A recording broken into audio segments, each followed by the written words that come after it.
the Middle East. The beautiful land of sunshine, ancient cultures, luscious deserts, and, oh yeah, seemingly never-ending conflict.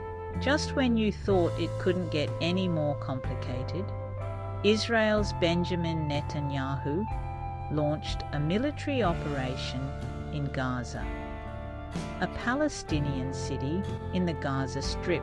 This time the target was the Palestine Islamic Jihad, with Israel claiming it was all about those pesky, dangerous militants who on October 7th, 2023, abducted 252 people from Israel to the Gaza Strip, including children, women, and elderly people.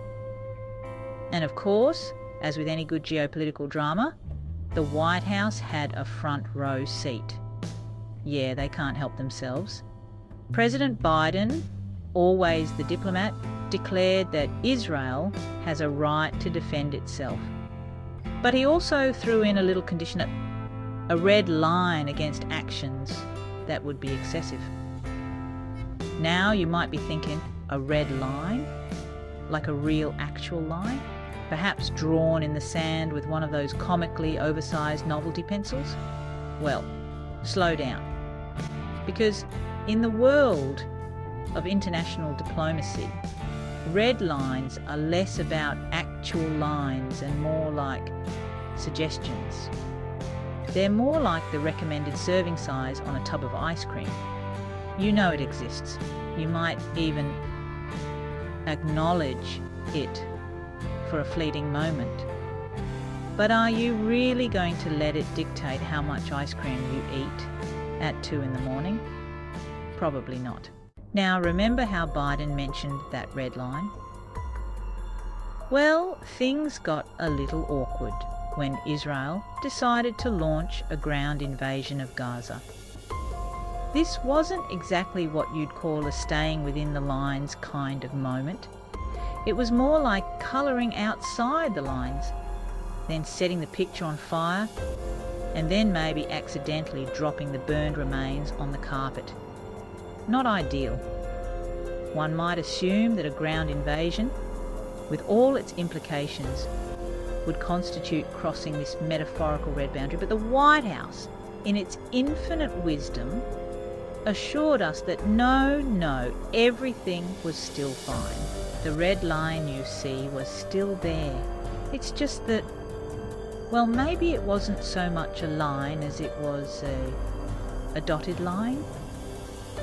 A squiggly line, perhaps? This whole situation really highlights the delicate balancing act that is US foreign policy in the Middle East. On one hand, you've got Israel, a key ally. On the other hand, you've got, well, everything else. It's like trying to juggle chainsaws, flaming bowling pins, and a very angry badger. You just know something's going to go wrong. It's just a matter of when.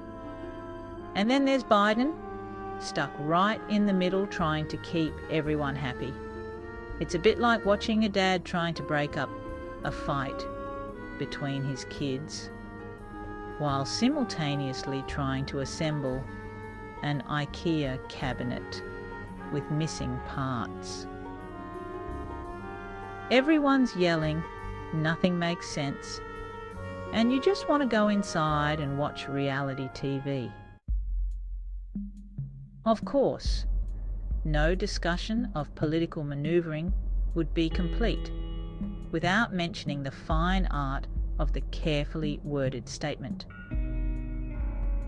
These are statements that sound like they mean something, but when you actually stop and think about them for more than 5 seconds, you realize they're as empty as a politician's promise.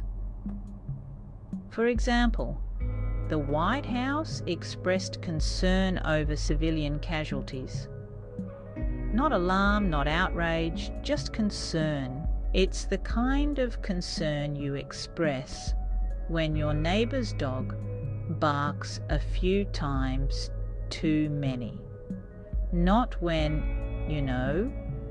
there's a full-blown international incident happening. The cause of unfathomable loss of human life. Buckle up. It's going to be a bumpy ride. So what does the future hold for US foreign policy in the Middle East? Honestly, who knows? It's a region where even the most carefully laid plans tend to go wrong faster than you can say peace process. And it looks like Israel's Netanyahu has yet to say when. But one thing's for sure, there will be more red lines. And those red lines will probably be crossed, ignored, or maybe just painted over with a nice shade of strategic ambiguity. Because in the end, the only thing more constant than conflict in the Middle East is the ability of politicians to talk about it in circles while achieving absolutely nothing, as the death toll of women and children increases astronomically. Thank you for watching. Hit that like button and subscribe if you learned something new from this video. And do not forget to follow me on socials, Pendoloveamore.